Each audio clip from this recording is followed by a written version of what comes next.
Hello, everyone, and welcome to the Heart Powered Results Show. I am Sherry Moyse, your intuitive business mentor and host for this series, which I am really excited to be sharing with you. We are diving into the topic that is probably one of the number one things after we figure out what we do for others. The next question is always, how do we reach them? What is our message? How do we connect with potential clients? And we're exploring with some phenomenal experts during this series what I like to call a new paradigm for a new age. Ways to really show up where you're feeling not exhausted, overwhelmed, and out of cash because you're trying methods that don't work for you, but where you're really feeling aligned and getting results with the ways you're reaching out into the world. So today I have someone with me, Linda Berger, she's got the experience behind her. She has traveled this journey of entrepreneurship for a while now. And she's going to be sharing with us some really powerful ways in which you can tap in to your way to market that's really going to create results. Welcome, Linda. Oh, Sherry, thank you for allowing me to be part of this journey with your listeners and your viewers. I'm Linda Berger, and I consider myself bilingual, but in a very strange way, not language-wise. I'm a business coach, and also a spiritual coach and spiritual mentor, Akashic Record teacher, Akashic Record consultant, which I've been doing that since the late 90s. So what I do is I bring the two together, and it creates a very powerful impact on people and their businesses, because it deals not only with the fundamentals of business, but also with what's going on with us and our business, the soul of the business and the soul of the owner. So intertwined, right? Yes, it does not separate. It does not separate. And I actually love this. When you and I met and were able the first time to connect live, and you shared this with me, about the soul of our business and our soul. And I would love for you to take a moment, and because I think this is a really powerful foundational point of view for people to understand. It really hit me as a really big light bulb moment when you said it. So I'd love for you to share that with everyone. Well, I think what you're talking about is how the soul of the business selects us. Is that the part you're talking about? Yes. Okay. Yes, so, I love this. I've been working in the soul business for so long, and I've been this business coach, and I've kept the two of them separate. And through this whole COVID moment, the Akashic Masters have been wanting me to combine the two. That's why they give me the programs, the proprietary programs to teach. But what I discovered when I was putting together programs for teaching other consultants and working with my clients is that a business has a soul. It's alive. It has contracts. It has karma. It has all of these other parts of it. And we have a soul. And this is part of our work in the world. But the soul of this business actually selects this other soul that is going to make sure that this business is successful. And so it picks out and selects the soul with the talents, with the education, with the experiences, personal and business, or whatever it is that your specialty is, your special business is. And it picks the person that will ensure its success in the world. But what happens is that our stuff gets in the way and blocks the business from doing its thing.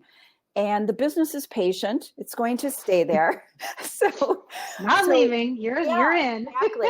And I shared with you the infinity sign, where you've got your business on one side, and this because this is a great visual, because we all know what the infinity sign looks like. So if you can picture that the business is on one side of your infinity sign, and you as the owner are on the other side of the infinity sign, and you want that energy to be flowing all the time.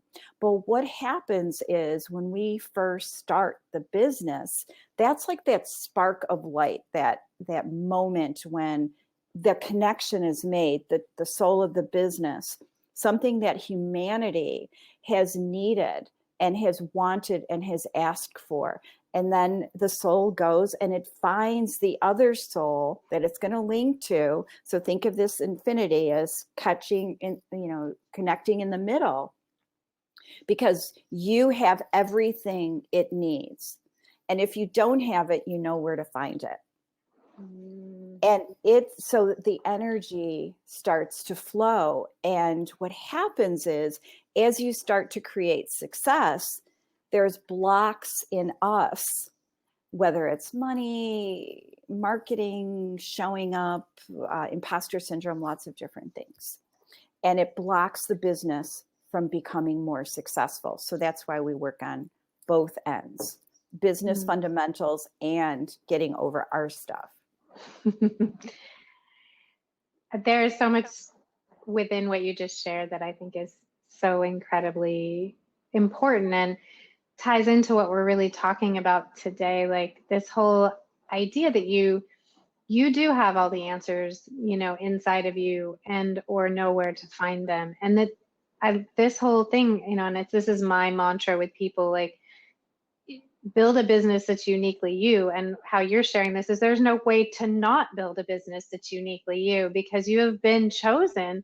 So if we can wrap our head around this idea that this business chose you because of your uniqueness, because of your gifts, your talents, like you said, I think this opens up a whole mindset of possibility for people and gets us out of comparisonitis and copycat syndrome and all of the other ways that we can hold ourselves back from, living that vision and that message and that dream that this business was created for. Exactly.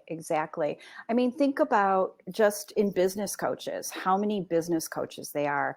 And when I first started coaching in 2007, I thought, oh no, I can't meet these other coaches because, they're my competition. But when I actually called them to have coffee and got to know them, my way of putting my information together, my programs, my one-on-one coaching, group coaching was so different than theirs that I relaxed about it. And that's when I really understood that our business is very different than all the other businesses. And it's in that uniqueness that we have to embrace it, because our life experiences, our business, all experiences, our soul takes into account, including, tapping into our past lives where maybe we've been a business owner or and need to overcome some of the stuff, as they say.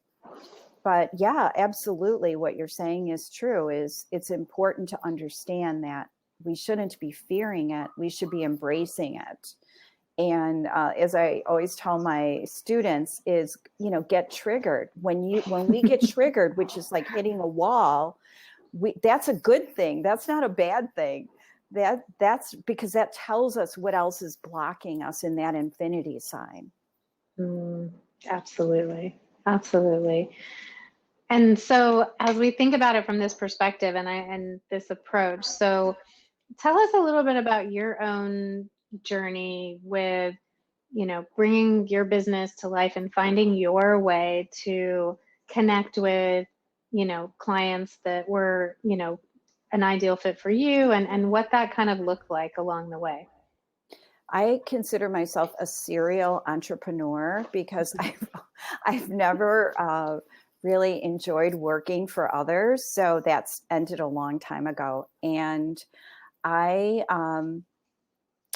when I started the Akashic Records work, that was in the late 90s, but I was a real estate broker at that time. And so, but I wasn't spiritual. I didn't understand all that. I was just hardworking, driven, intimidating kind of a personality, and I was miserable. I felt really lonely, and I didn't understand, like, well, I'm doing everything, I'm making money, I'm, so then I fell into this Akashic record information that I knew nothing about, but there was something drawing me to it. And it really started my journey. And I started the spiritual side of the business, but for the longest time. And I think a lot of us as women have this issue. So that's why I mention it, is that we separate the spiritual, heart-driven side of us with the business side that's strategic and very numbers oriented. And so for the longest time, I kept these two separate. But when I was with a client, if I noticed or they spoke of something more spiritual, then I would allow that part of me to blend with the business part. But if I knew that that wasn't then it was just the business. So I think it takes, first we have to overcome this fear of that it's all us, no matter what, and to be okay with it. Because when I would just talk business, that other part was still 100% in me. And this is what I learned through working in the records, is that our energy field has that spiritual heart energy that we as women own. And like I said, I put it in the closet, but that was me fooling myself, because when we're with our people, our clients, we're 100% of that. And that our energy field is embracing our clients on a heart level, which is almost nonverbal. It's just an essence, a resonance. Mm-hmm. And that, I think, if we can really get that, if women can really understand that, then they won't feel like they're separating themselves, that it actually is who they are 100%, whether they're working in a corporation and they can't really talk about it. It doesn't matter, because that heart resonance you were talking about is nonverbal. There aren't words for it. It's a feeling. It's a experience. Mm-hmm. Absolutely. We literally carry that heart energy on our sleeve. It's, as I can measure it 6 feet from our being. But I know, and especially, working remotely, people can feel your energy. Mm-hmm. And it is so true. I too tried to, separate the things. I hid behind the science when I first started in business. And it took a client saying to me, "What's that other thing you're doing? I want to do that." And it's been an unfolding of coming out of the spiritual closet. But like you say, when I'm with a client, I'm all of me. Mm-hmm. And so, this is how, that's the journey, right? Of evolving into and accepting all of who we are. And because that's where the magic happens. Definitely. You're right. And I think as women and as women business owners, is that we have to, understand that we're 100% of the totality of who we are at all times, no matter if we hide it. Our energy field still has that knowledge. It knows, and other energy fields of other people that need that energy, it's just out there, working. And I always tell my students that when you go in, even in a restaurant, your soul is active. Your heart is actively working with other souls and hearts in that environment. Well, when we used to be able to go to restaurants, but now we will be able to again. But that it's going on and you don't even know about it.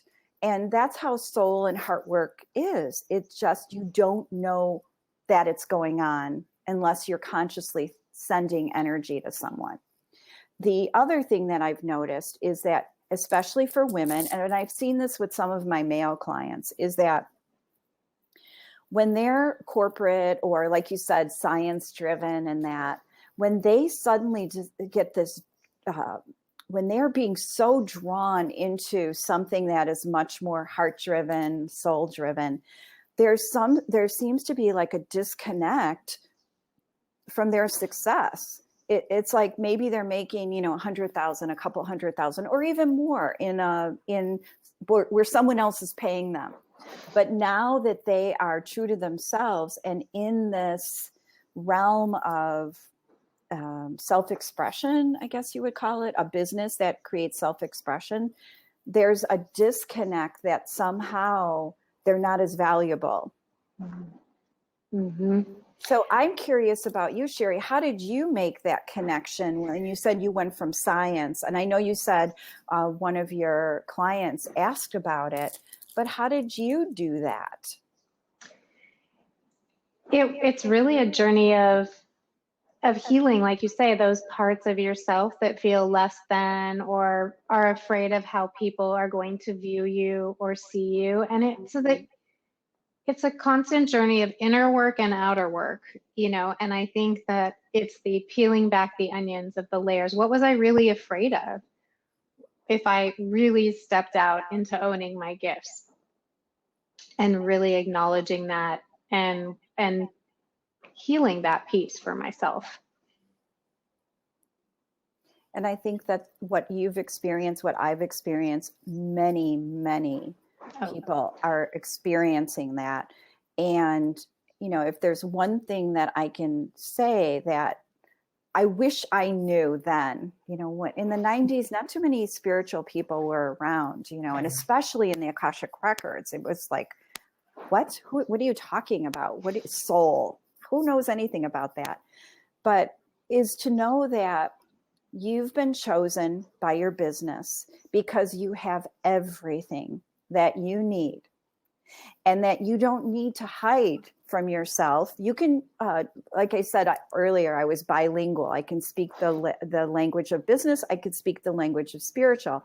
Well, that's in expanding your vocabulary to know which hat to wear or what tool to take out of your toolbox, depending on who you're with. You don't need to put everything on an individual, expecting them to accept the spiritual side of you and the business side. It's not up to them. It's up to us to use the tools that we've gathered in our toolbox. And that's the reason why the business picked us, is because we have this toolbox of life experiences, of woundings, of hurts, of love, of pain, of joy, of all this that's in there, that at some point we're going to pull that tool out and help someone with it.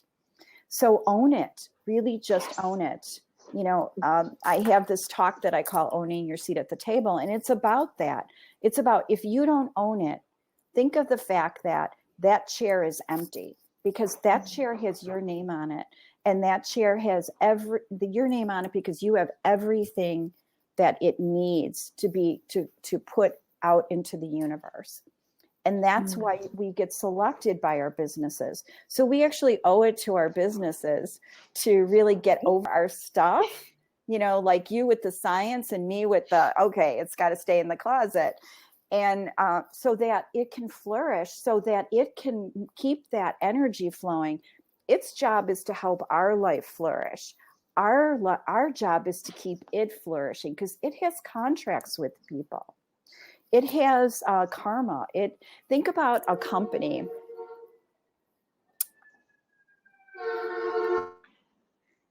Yeah, I love this idea that it has karma with people and contracts with people. So what then does that mean? Like, if it does, then therefore it should be, we need to find those people the business is contracted with, right?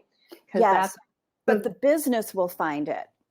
And so let's talk about that. Because we have to, and that's part of receivership. I call receivership, it's kind of a word I coined a few years ago, where we need to be in this receiving mode.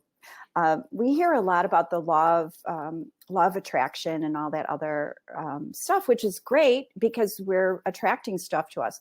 But what you need with that, coupled with it's like its twin sister or brother, its twin, is the law of receiving. So you have to be able to bring it in, receive it, keep it, use it in the world the way it's meant to be used, and keep the cycle going, keep that infinity sign going. The business is there to support you in your dreams, in your life, and you're there to support it so that it can be the answer that humanity created it for. It was created to heal something or fix something, whether it's a widget, a tool, a healing modality. It doesn't matter. It's all the same. I love that. So then what's the approach to attracting clients, to marketing yourself that you've discovered allows you to be in this energy? That's a really great question. The biggest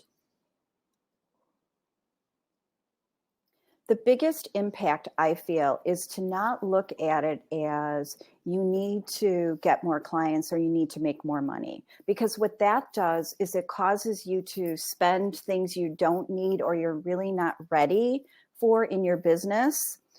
And so what I've done is I started to work on what in me keeps me from not being seen, because I started to notice that if I bought this program or this funnel or that funnel, that it would make me be seen, because I realized that what my problem really was is that I really didn't want to be seen. So I would buy this program or buy this expensive program or whatever it is, and I would go through it and I would still not do the work. And I would do some of it and then I would hit the wall, and the wall was always for me fear of being seen. So what we want to do is to really figure out what is that deep fear in us that thinks it's more clients is going to fix or more revenue is going to fix, or because that really isn't the answer, more clients or more revenue. Because usually for me, especially, I don't know for others, but for me, I find that if I had more clients, it would camouflage my feelings of being an imposter, my feelings of not being enough, not being worthy, not wanting to be seen. But when the clients and the revenue went away, it was that became really loud, those voices, and seeing that.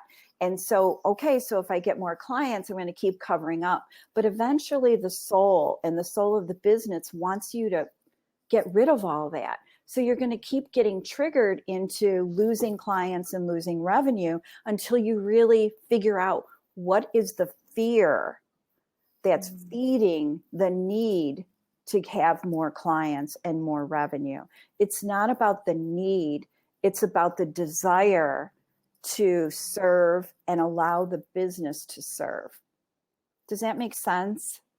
Yeah, totally. And it's the energy again. I mean, that's why I always use the infinity sign, because it's so simple, but it's the energy. And where is it getting stuck? If there's no revenue or not enough clients or too much debt in the business side, what on this side has created that? What fear? Because we can't drive our heart-powered businesses on fear. It eventually runs out of energy, which is money and clients. Oh, I love that equation, right? When you're in fear, we talk about fear as a draining, drains your energy. Yeah. And so in this case, it's draining the engine of the business, right? Which is clients and money. So I love this piece because it just makes so much sense. And I know every time I've hit a growth edge, that is exactly what's happened, that things have slowed down or I didn't get the results I had hoped for. And I knew, and I've learned when I stopped, in the blame, shame, name it game, that really what I needed to do was like, okay, what is it within me that needs some energy and attention so that I can step into, if I'm working in a process that feels aligned and I'm like, I like this, but it's not still creating results, then what's the problem? Mm-hmm. And that's really, I mean, it's simple, but it's so complex because we make it that way as humans. But it's really simple. It's not about going after the clients. Although a good thing is that when you do go after them, all the frustration and everything that comes up is stuff you really, really great things to work with. And the distractions that show up and the excuses and the blame, that's so ripe with information to work with, to clear out the side of the infinity sign to bring in the business side. And so I always, like I said, I told you many times, I've always told my clients, just go get triggered because it's something to work with. And so they laugh at me, but they'll come back and say, oh my God, this happened, that happened. And you were talking about the onion, about the peeling the layers. And a lot of times we feel that once we work on one thing, that it doesn't show up again, but it shows up kind of camouflaged in another area. And so that's that onion. It's just another piece of the skin. Yeah. And the layers get smaller, right? I talk about it too, like yes, they do. polishing a diamond. Yes. When They're we work harder on to find though when they get smaller. The facets become smaller and smaller, and I'm yes. like, we're clearing a smaller piece now. We're polishing up a smaller piece. We've worked on the big energy, yes. and we're bringing it down to that smaller energy. Yes, so it becomes sneakier though. It does. It really. It's interesting. I love it. It shows up in a lot of different ways, and in all areas of our life. Because whatever's happening in our business is usually happening in other areas of our life. And like I said, it's so simple, but yet so complex. Yes, and one of the intentions that I have with these interviews and this whole summit is that we help people to take a small step towards moving things in a direction where that flow is, happening in their business, or they can see where they're blocked and move through. So what's one step that you want to encourage this audience to take this week while we're in the energy of paying attention to our business in this way? What's one action step that you can give everyone to do this week? Well, how I started, when I started realizing that it wasn't about the clients and the money, it was about me. What I did was I started to notice a pattern that kept causing the clients to slow down or the revenue to get pretty lean. And I actually sat down when I was in the middle of this pattern. I caught myself in it. I was like, oh my God, I'm going into a pattern again. And I wrote down every step of that pattern.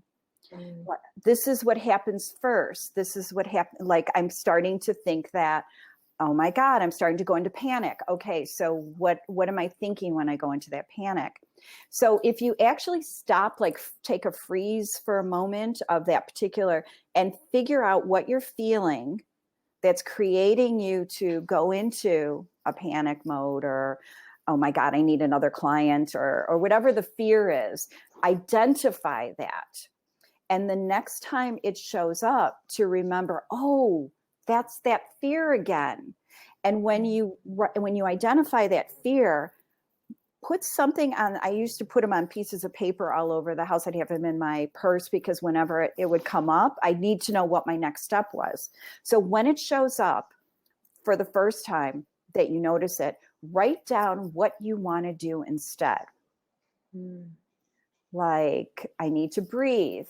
I need to ask for help. I need to realize that I can do this, that I'm capable of this. Whatever your particular moment is, whatever that fear is, write something that you really, really want to do instead of it. And then just do it. And eventually what happens is those secret little intricate patterns start to break down because they're not secret anymore. Yeah. And we've identified them, right? Yes. We've told our brain this is what it is. And that's what the brain wants. It wants to just, like you say, identify. Yes. And, even if it's something that, say you want to go on a diet or something, and you want to stop eating something. So you have to catch yourself on what's actually happening that's causing you to do that, so that you can do something different when that feeling comes up, because it's usually the feeling that's driving our actions. And that is, I would say, the quickest way to make a shift. And the easiest way is to, don't put yourself down for not doing what you say you want to do, because you're identifying what's blocking you.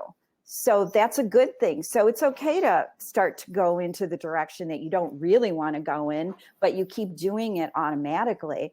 And then have something written down. Like I said, I used to carry these pieces of paper. Okay, I do this, I'm going to do this. I do that, I'm going to do that. And go, okay, because you won't remember in the moment, like what you really want to do. You're going from your emotional well-being to your mental, and write down what you really want to do then, and do it.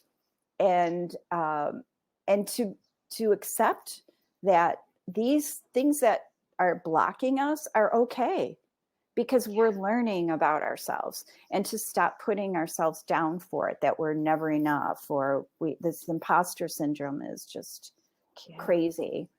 And it's not going to go away, because the bigger you play, the louder the voice gets.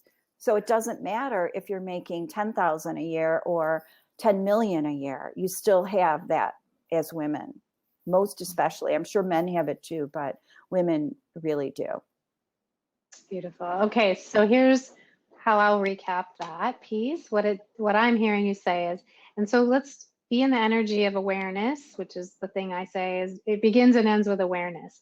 Right. So what might notice, be looking for, paying attention for those triggers of fear or doubt, something that in regards to your business, and then take that pause, identify it, and then flip it. What is it that you want to step into when that comes up? And if nothing comes up for you in the next day or so around that, I know something will come up for me. But if not, what is something that's come up in the past? Yes. That has caused you to go into fear? And then what response do you want to have next time? What is a pattern? Like I can think of one when things start to, for me, go not as planned. And now all of a sudden I thought it was all done, and now there's a hole in the process. Then I go into doubt. Mm-hmm. And then, or fear. And so what do I want to do instead? So I'm going to write myself my little note. And I would love for all of you to write yourself your little note and then post in the group under Linda's video information and share with us. You don't have to share exactly what your fear is if you don't want to, but just say, I've got my instructions. And we'll know that you're playing along. And one of the other things that I think as women, this is a part of our vulnerability, is we have to come and reconcile to the point of saying, I don't know what I don't know. And whatever I don't know is going to show up for me. And we have to trust. We're just so controlling it because we have so many balls in the air all the time, So I totally get it. But there's times when we have to know that we don't know what we don't know. And that there's a lot of information in that what we don't know that can help us get out of being stuck in some way in our business, in our life. Yeah, absolutely. So much valuable information here. I know this is one of those sessions I'm going to want to listen to again, because there's so much goodness that you have shared with us, Linda. And I know that the goodness isn't over, because you have a phenomenal free gift for everyone. And talk to us about this meditation that you've put together and why you think it's so it's so powerful. And folks, you can grab this. There's a button right below the video that will allow you to grab this free gift. So tell us a little bit about it. Well, I recorded the law of receiving. That's what the meditation is called, because I've always been, since my early 20s, been into the laws of the universe and Ernest Holmes and in many of the other. And one of the things I was seeing was people would manifest through their law of attraction. And everyone was talking about this law of attraction. But what I was noticing is that they would attract something but lose it. And I was doing the same thing, is that I would make the amount of money I wanted to, work with the amount of clients. And then, the next year it was dry. There was like nothing. So what I noticed is that I started consulting with people, and what kept coming up is this receivership, that they needed to be in a state of receivership. So I did more in-depth work in the Akashic Records about that. And so they gave me this meditation for the law of receiving, which is about you getting into your heart and being into that space, and then allowing your energy to open and open and open, and then bringing into you that which you most want, and to allow it to unfold for you, and then allow it to integrate with who you are and what you are. And it's all about receiving, just, something that we talked about earlier today, about receiving 100% of who we are, taking in that spiritual side and that business side and that, mean girl side and that loving girl side and all those things, all of it. That's receiving also, is receiving, allowing and accepting who we are. So it's not only about a thing that you want, or it's all about bringing it into ourselves. So that's what the law of receiving and meditation is. And it's really great if you do it first thing in the morning or right before you go to bed, because we're really clear in the morning, but at night, a lot of times we have other people's stuff. And so we let that go and really receive what it is we want. I love it. I love it. So that link to that free gift is right below this video, so you can grab it there. And I know I am excited to listen, take a listen, and utilize it as well. Linda, I am so grateful that you said yes to being here with us today. And thank you so much. And all right, everybody, you have your homework, your heart work, as actually I like to call it, from Linda to get started with. And I just want to say thank you again, Linda. You have been hanging out with Sherry Moyse and Linda Berger on the Heart Powered Results Show. Go out there, dig in, find those pieces that are blocking you, and because you just need to remember that all it takes is just a little bit of heart power. And we will see you next time.